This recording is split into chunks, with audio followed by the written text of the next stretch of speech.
माँ सरस्वती ने एक बार ऐसा काम किया जिसकी कोई कल्पना भी नहीं कर सकता। उस एक गलती की वजह से उनको एक ऐसा श्राप मिला जिसकी वजह से उन्हें धरती पर उतरना पड़ा। इसी श्राप का परिणाम माता लक्ष्मी और गंगा को भी भुगतना पड़ा। पौराणिक कथा की माने तो एक बार माता सरस्वती ब्रह्मलोक में अपनी बीड़ा बजा रही थी। तभी माता लक्ष्मी वहां प्रकट हुई। माता सरस्वती ने उनका स्वागत किया और आसन ग्रहण करने को कहा।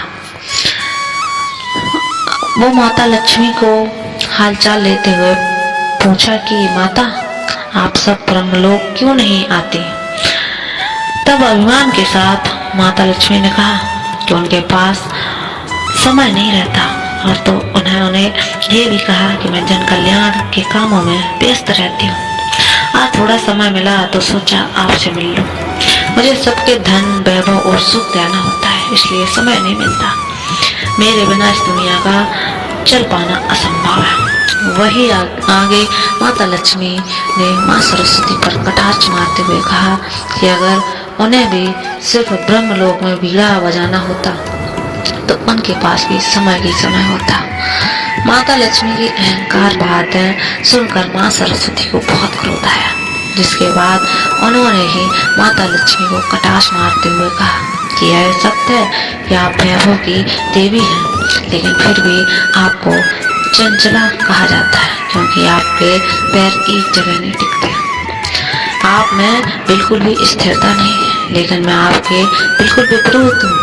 मैं जिस जगह भी जाती हूँ वहाँ आजीवन के लिए बस जाती हूँ।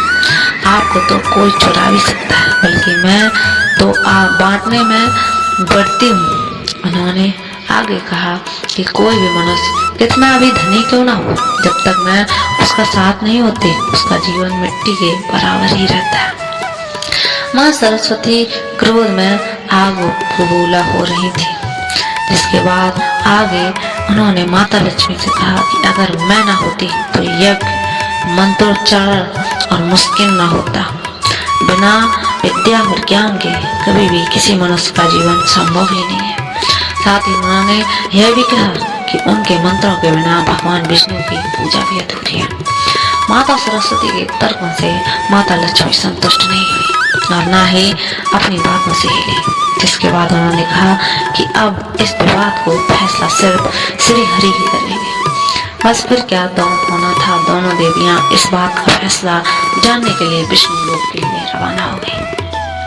वहां पर देवी गंगा पहले से ही मौजूद थे। श्री हरि को ध्यान में लीन देखते माता लक्ष्मी के पास जाकर बैठ जाती है, लेकिन कोई भी माँ सरस्वती को बैठने को नहीं कहता है, जिससे वो नाराज हो जाते हैं। बस फिर क्या, क्रोध में लाल माँ सरस्वती ने माता लक्ष्मी से कहा कि आप खुद मुझे यहाँ लेकर आई हैं और आपने मुझसे बैठने के लिए भी नहीं कहा। क्या विष्णु लोक में ऐसी ही अतिथियों का आदर किया जाता है? इस पर माँ लक्ष्मी बोली कि मेरा निवास श्री हरि के हृदय में है, और देवी गंगा को स्वयं प्रभु हरि ने अपने चरण में स्थान दिया है। इसके अलावा उनके पास कोई जगह खाली नहीं जहाँ आपको स्थान दिया जा सके। इतना कहकर दोनों देवियां माता लक्ष्मी और गंगा जोर जोर से हंसने लगी। अपना उपहास उड़ता देख माँ सरस्वती के क्रोध की सीमा बढ़ती जा रही है। माँ सरस्वती ने माता लक्ष्मी से कहा कि आपको बहुत अभिमान है अपने वैभव और श्री हरि के हृदय में होने का, तो मैं आपको यहाँ से दूर कर दूंगी। इतना कहकर माँ सरस्वती ने माता लक्ष्मी को श्राप दे दिया और कहा कि आप विष्णु लोक छोड़कर धरती पर चली जाएंगी और आप तुलसी के रूप में जन्म लेंगी, जहाँ जाकर आपका भगवान विष्णु से कोई संबंध नहीं रह जाएगा और धरती पर आपका विवाह किसी असुर से होगा। वहीं माता लक्ष्मी को दिए गए श्राप को सुनकर देवी गंगा को माँ सरस्वती पर क्रोध आ गया। उन्होंने माँ सरस्वती को श्राप दे दिया कि वो धरती पर नदी बनकर प्रकट होंगी। यह श्राप का सिलसिला नहीं यही थमा। माता लक्ष्मी की तरफदारी में देवी गंगा ने माँ सरस्वती को श्राप दे दिया, लेकिन उनको ये भेदभाव बिल्कुल भी नहीं भाया।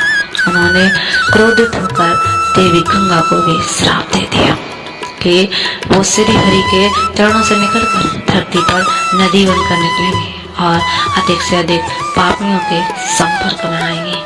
अब दोस्तों, क्रोध की अग्नि में तपते हुए तीनों ने एक दूसरे को श्राप दे दिया। लेकिन जब उनका गुस्सा शांत हुआ तो तीनों को बहुत पछतावा हुआ।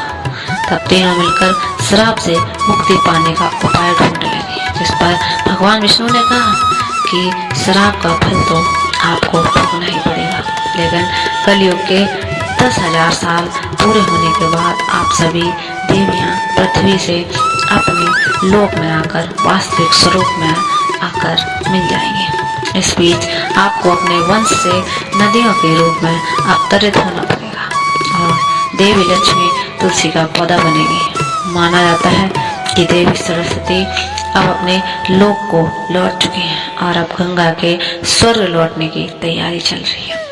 तो मित्रों, आपने देखा किस तरह तीनों देवियों ने एक दूसरे को क्रोधवश आकर एक दूसरे को ही श्राप दे दिया।